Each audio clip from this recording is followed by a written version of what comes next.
मंत्री बोला, अगर हमने अपने बेटे को बैगन का भरता खिला दिया तो ये बात राजा तक पहुंच जाएगी, क्योंकि हमारा बेटा कभी झूठ नहीं बोलता और वह सब सच बतला देगा। मंत्री के बार बार माना करने पर भी उसकी पत्नी नहीं मानी। मजबूरन मंत्री अपने बेटे को जगाने छत पर गया और उसके चालाक दिमाग में एक युक्ति सूझी। मंत्री छत पर पानी ले गया और अपने बेटे के ऊपर पानी इस तरह से डाला मानो बरसात हो रही है। मंत्री ने अपने लड़के को जगाया और बोला, बेटा, बहुत तेज बारिश हो रही है, अंदर चलो। मंत्री अपने बेटे को लेकर नीचे चला गया और उसके कपड़े बदलकर बैंगन का भरता और बाटी खिलाए। खाना लड़के को भी बहुत स्वादिष्ट लगा।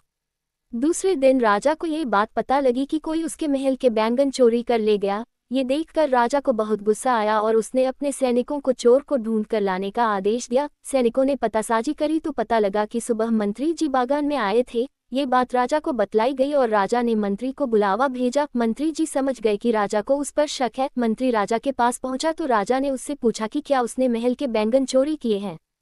मंत्री ने कहा, महाराज, मेरी इतनी हिम्मत नहीं है कि मैं आपके बागान से बैंगन चोरी कर सकूं। राजा को पता था कि मंत्री का बेटा कभी झूठ नहीं बोलता है। उसने मंत्री के बेटे को बुलाया और पूछा, बेटा, कल तुम्हारे घर में खाने में क्या बना था।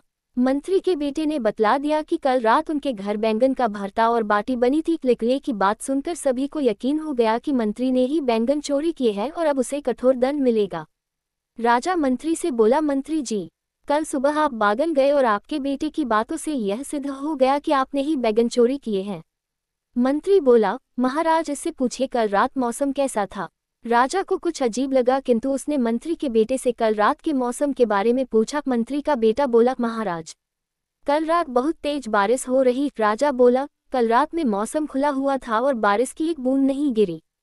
तभी मंत्री बोला, महाराज, यही तो मैं आपसे बतलाना चाह रहा था। दरअसल परसों जब मैं महल से बैंगन भरता और बाटी खाकर गया था तब मैंने यह बात अपने घर में बतलाई और बतलाया कि बैंगन का भरता और बाटी बहुत स्वादिष्ट थी। तभी से बालक बैंगन का भरता भांगता हुआ सो गया और सपने में कुछ भी बड़बड़ा रहा था और बैंगन भरता और बरसात होने की बात कर रहा है।